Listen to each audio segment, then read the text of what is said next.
Assalamualaikum warahmatullahi wabarakatuh. Anak-anakku sekalian, kelas 8, siswa-siswi SMP Negeri 1 Depok. Bagaimana kabar kalian semuanya? Mudah-mudahan dalam keadaan sehat walafiat. Baik anak-anakku sekalian, kita sudah melaksanakan penilaian tengah semester. Dan untuk memulai pelajaran, minggu kemarin Ibu sudah memberikan tentang mobilitas sosial. Untuk minggu ini kita belajar tentang faktor pendorong dan penghambat mobilitas sosial. Sebelum kita belajar, mari sama-sama kita berdoa menurut kepercayaan dan agama kalian masing-masing. Berdoa dimulai. Doa selesai dan anak-anakku sekalian, mari simak PPT yang sudah Ibu berikan, dan setelah itu kalian boleh mengerjakan tugas pada slide terakhir.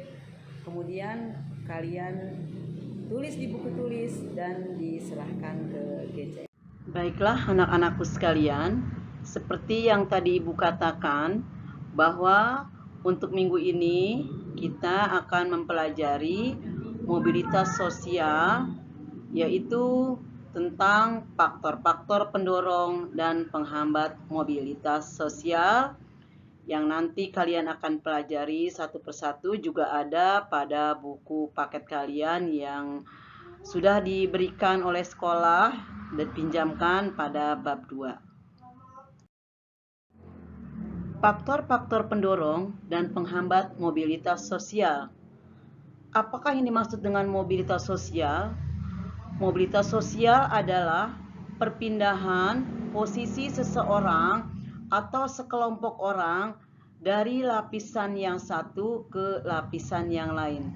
Tentu saja ke arah yang lebih baik daripada keadaan sebelumnya. Adapun faktor-faktor pendorong mobilitas sosial yaitu 1. Faktor struktural. Kedua, faktor individu. Ketiga, faktor sosial. Keempat, faktor ekonomi. Yang kelima, faktor politik. Dan keenam, faktor kemudahan dalam pendidikan yang nanti satu persatu akan Ibu jelaskan pada slide selanjutnya. Lalu, apakah ini maksud dengan faktor struktural? Setiap warga negara Indonesia dapat mencapai status sosial berupa jabatan politik yang tinggi, tidak lagi didasarkan pada keturunan, akan tetapi pada kemampuan hingga kemudian dipercaya menjadi seorang pemimpin.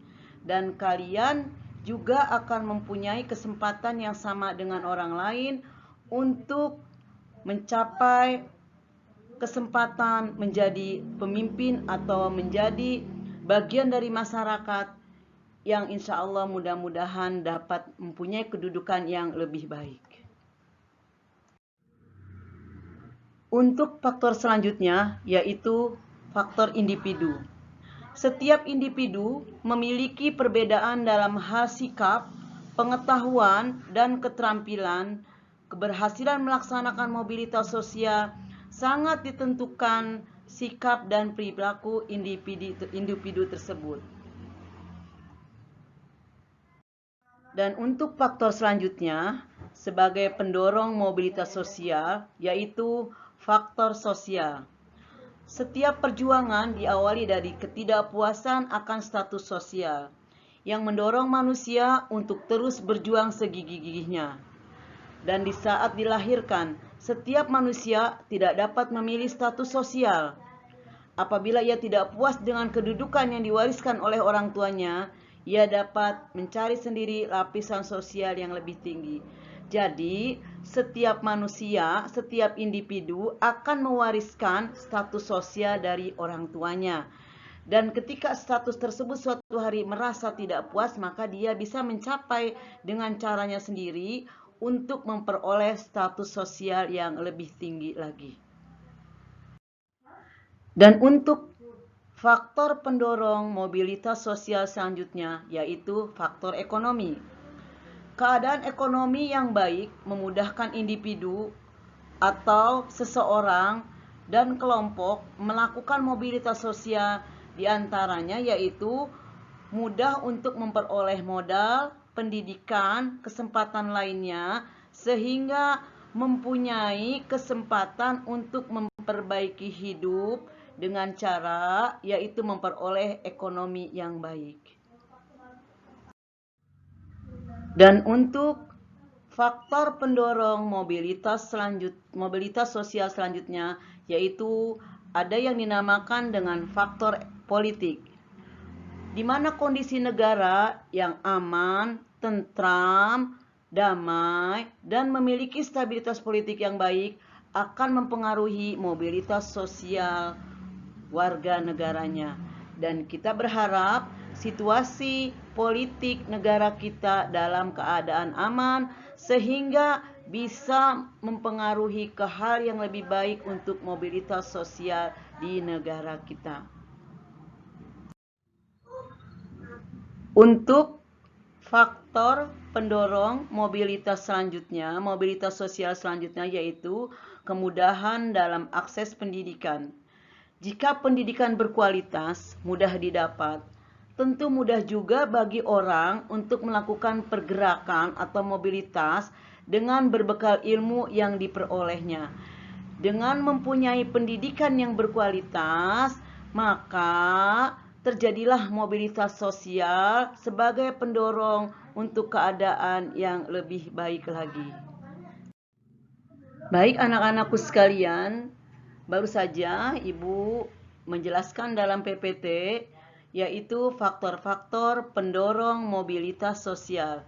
Dan untuk saat ini Ibu akan memberikan apa saja faktor-faktor penghambat mobilitas sosial.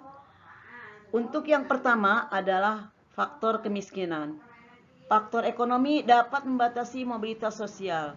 Bagi masyarakat miskin, untuk mencapai status sosial tertentu merupakan hal yang sangat sulit. Maka itu faktor kemiskinan termasuk diantaranya sebagai penghambat mobilitas sosial. Adapun faktor yang kedua yaitu diskriminatif. Pembedaan perlakuan karena alasan perbedaan suku, ras, agama, dan golongan. Ini salah satu sebagai faktor penghambat mobilitas sosial. Mudah-mudahan di kesempatan kali ini untuk faktor-faktor penghambat dan pendorong mobilitas sosial bisa kalian pelajari supaya kita berada pada posisi yang insya Allah mudah-mudahan bisa berbuat selalu untuk kemajuan diri kita masing-masing.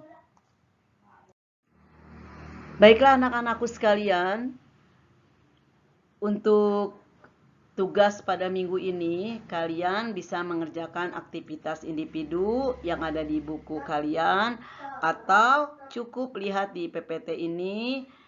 Coba kalian browsing biografi orang sukses, baca dan pelajari, kemudian ceritakan kembali dengan singkat. Jadi kamu nanti bisa browsing, mencari siapa orang sukses yang akan kamu cari untuk biografi kehidupannya. Dan cukup dijawab di sini, kemudian kamu tulis jawabannya di buku tulis kamu, dan kamu foto, kemudian kirim ke Google Classroom dan diserahkan.